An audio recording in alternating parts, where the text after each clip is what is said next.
Have you ever been extremely excited about a specific topic and you wanted to dig deeper into it? So you went online and you looked for some academic text or studies, and slowly your drive turned into confusion. And it got so bad that you decided to stop reading and your motivation just went away.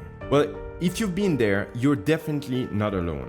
But the good news is that you've probably been reading those complex texts the wrong way.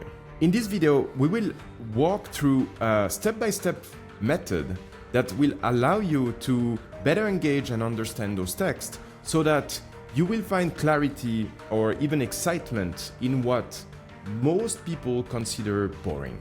My name is Kevin, and I have too many interests, not enough time, and a drive to understand our world better. Before diving into the method, it's crucial to identify what is your reading goal, because the strategy that you're going to apply will depend on that. So why are you engaging with the text in the first place? And we will divide that in 3 different categories. The first one is, it's a quick skim for general understanding.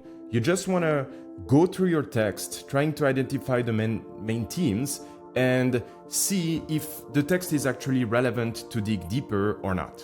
The second type of purpose is to try to have an overview for general understanding. In this one, you want to have an holistic idea of the text and what are the key arguments communicated. And finally, you have active reading for precise engagement. And in this one, the goal is really to dive deeper, to critically assess the different arguments, trying to challenge what is being shown to you and get strong insights mixed with your own perspective in the end. And I've seen many content online about how to read text, and they always skip this part. They just assume that you want to dive into a text for a dissertation or try to understand specifically if the study is reliable or not. And I think it's missing the point, because everybody sometimes just want to skim a text to understand what it is talking about, and in some other context they really want to dive deeper to try to understand what is being communicated. So we need first to define what is the context of our reading. So now that we have a strategy, we know what we are here for, let's dive into the reading tips. The first thing that we need to realize is, why are those texts so complicated in the first place? One of the main reasons is that those texts are not written for the general public. They are usually written by experts for experts, and so they don't have any obligation to make it easier for you so that you can also participate in the conversation. Additionally, these discussions often have a lot of background information which are lacking from the text, because it's just like with a friend of yours. Sometimes you have a conversation and then months later you're talking again about this discussion because you've found new material, you find new ideas, and you want to continue the discussions where you left it. And so experts are doing just that. One is writing a specific text, the other will read it, and then months later there's going to be an answer on this conversation. And it can go over centuries or millennia of a specific idea being discussed and people just referencing, as we've said 60 years ago, this is the idea that I'm challenging now. And that means that we need a specific strategy to ensure that we can catch up on this discussion, understand the lingo behind it, and be familiar with the ideas that are being and the concepts that are being presented before diving into the text itself. In the next few minutes, I will share with you 8 tips to be able to do just that and get those insights out of those texts. 1. Choose text that you are interested in. If you're struggling to push through a text, you're trying to read it, but it just doesn't bring anything to you, ask yourself, why am I doing this? It might be that you're a student and that you have to read the text. You're an exception at this moment. Maybe you still have to go through it. But for most people, we're reading it for our general interests. And so that means that we need to tackle text that we are interested in. There is no information which is required from us just for the sake of information. Years ago, I had this thought about how much can I read over my lifetime? And if you think about it, if you're an average reader, you will read potentially 5 to 10 books per year. If you do so, you will maybe be able to read 600 books over your lifetime. And if you're a great reader, maybe it's 1,200 books or so. Well, it seems like a lot, but actually look at the library and look at how many books there is there. If you're not selective, you will always just go with the next book that is being shown to you and you will spend your time reading it. But when you realize that you might only have 600 books that you're going to read in your lifetime, you will be prompted to be more specific in your reading. So don't follow the advice of, we need to read more, this is a numbers game, you need to read a lot of books. Select the books that are interesting for you and that brings added value and stick with them. 2. Pre-research. When I was younger, I was reading books from the first page to the last page, and I was scared of spoilers. It works for storytelling, but when it comes to complex text, academic text, or studies, or a book on philosophy, political science, or science in itself, whatever, it doesn't make sense. As we've said, there is a lot of concepts that won't be presented to you because they cannot put everything in a book. So you need to make pre-research. You need to go online, read maybe the Wikipedia page, look at an encyclopedia on the specific topic, and use ChatGPT to simply summarize whatever the book is going to talk about. And this pre-research will be extremely important because it will give you a map of what is coming and what you should actually look at. So the goal is to try to engage with the ideas that are being presented, not being surprised by them as they come up. And this background knowledge that you have will make the whole reading much smoother and enjoyable because you know what they're talking about. 3. Review the table of content and the introduction. Before you dive into the text, read the table of contents because it will show how the information is organized and what you should expect from each chapter that you're going to read. And then look at the introduction. I used to skip it all the time, and that was a mistake because the introduction shows you what the author is going to speak about, what are the main arguments, and what is going to be the flow of the book. So don't skip it. Take the time to read it carefully before you dive into the book. 4. Skim the text. So now that you have a basic understanding of the ideas in the text, you're able to skim the text to try to understand the structure. Are there specific chapters more interesting than others? Where are the key arguments presented? Where are the key graphs or visuals that are helping you to understand the text deeper? And this gives you a roadmap for all your ideas without getting bogged down into the details of the text. And when you do that, you identify the parts that you really want to dive deeper in and the one that you can basically skip, because not all information is necessary. 5. Annotate as you skim. This one is one of the best advice I got, and it's simply to read with a pen or an electric pen if you have an iPad, for example.